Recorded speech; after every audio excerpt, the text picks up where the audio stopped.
dapat ikwento sa inyo. Inaamin ko na. Wala na kayong dapat i-imbestiga sa akin. Inaamin ko na. Ako pumatay. Oh. Galit ka ba dun sa pamilya? Galit ka ba naawa? Ate, mga katanungan nyo, no comment na po ako dyan. Hindi pa ba sapat yung narinig nyo? Ulit-ulitin ko pa ba? Ako pumatay. Ano yung kasama mo? Wala akong kasama.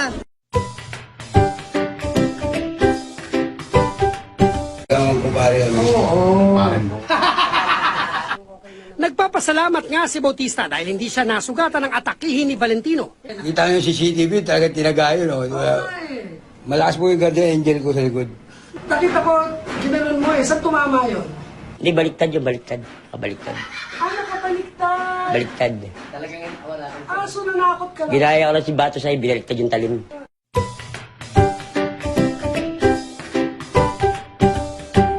Ng droga, pero hindi raw niya inabuso ang biktima. Kapag nakaupo ka sa bisikleta, naniniwala po ako na nababawasan po ang virginity ng isang tao. Sinasabi mo, yung nasa ratio, pwedeng nangyari sa bike, tama na ba? Yes.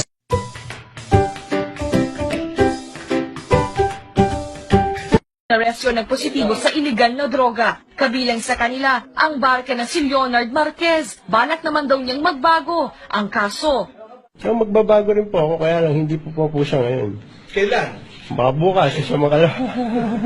Pwede iwasan, kaya lang minsan may mga kaibigan na hindi mo mahindian.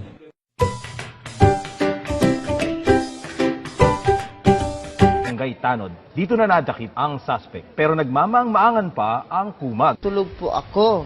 Siguro, umiral siguro yung kadimonyo ng aking kamay. Gumalaw.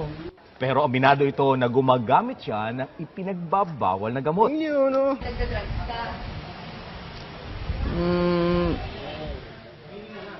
Aamin din naman ako. Wala naman tao na hindi perfecto eh.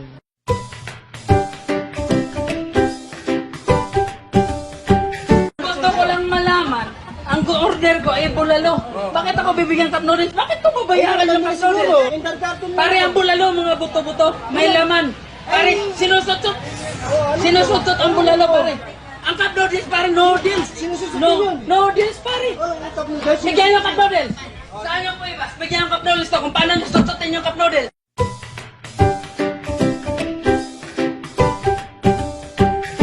There's a lot of things you can do about money earned from that.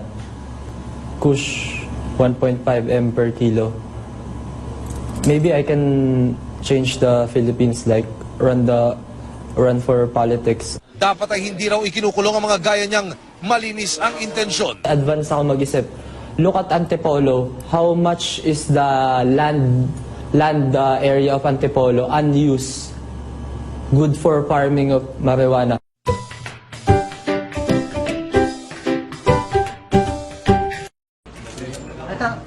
Kuya, nagdodroga ka ba, kuya?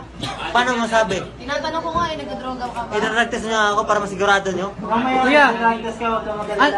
Kuya, anong style ba yung buhok na gusto mo sanang Gusto ko kalbo, kaso lang hindi marunong yung nagugupit. Hindi marunong. Magkano binayad mo? Walang bayad-bayad yung kaibigan ko yun. Kaibigan mo. So mabilis ang gupit yan. Paano mo nasabi mabilisan? Kasi ayan oh, di ba? Nakatulog na nga ako sa sobrang tagal, paano mo nasabing mabilisan? Uka-uka eh. Galit ka ba? Eh, hindi po. So hindi ikaw ang sumaksak. Linawin na natin, hindi ikaw ang sumaksak. Eh, paano ko naman aminin yun? So nagsinungaling ka na hindi ka ikaw. Nasinungaling ako na ako yung sumaksak dahil nasasaktan na po ako eh. Tingnan mo. O yan, namamaga yung paa ko. So namamaga. Tingnan mo yung pusos ko. Oh, tingnan mo, ngayon lang nilulugan. Ikaw sa sarili ko. Yung buhok, yung buhok. Yuko ka. Yung buhok, ayan, di pa tapos oh, ayun oh, sugat-sugat pa oh. Yung upa, patingin niya, kuya, patingin mo. So, yun oh, di pa tapos yung buhok oh. Bumata ka ba, kuya? Gumamit ka? Gumamit? Oo. Bakit mo ba ang tanongin? Dapat drug test mo na lang ako para masiguro mo. Kung mamaya ita-drug test ka, ito ang galata. Hindi mo na makikita sa sariling pangangatawan ng tao, sa mukha ng tao.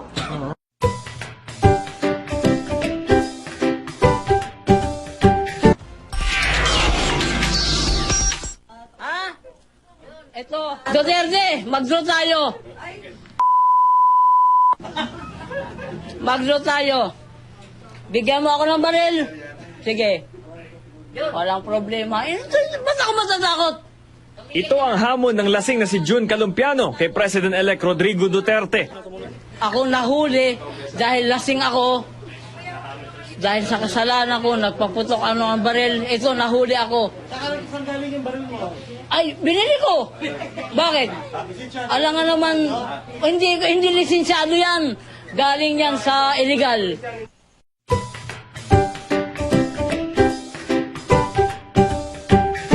Bago ako ngayon pumasok sa bahay na yun, nakadroga na ako, nakainom na ako. Ngayon, pinasok ko yung bahay, kumuha ako ng kutsilyo sa kusina, naghanap ako ng kutsilyo. Sabi ko, mo, pag hindi ka sasaksak ko sa ito, papatayin kita. Di na raw kasi nga matiis ang tawag ng laman, kaya pinasok ang bahay. Pag lasing ako, talagang tamang manyak ako eh. Talagang hobby ko, mang-rape talaga, man-rape. Swerte pa ako, kasi hindi pa si Duterte yung nakaupo. Kung si Duterte, wala na. Finish na. Ako, mahal ko pa yung buhay ko eh. Talagang nagawa ko lang yan kasi tigang ako.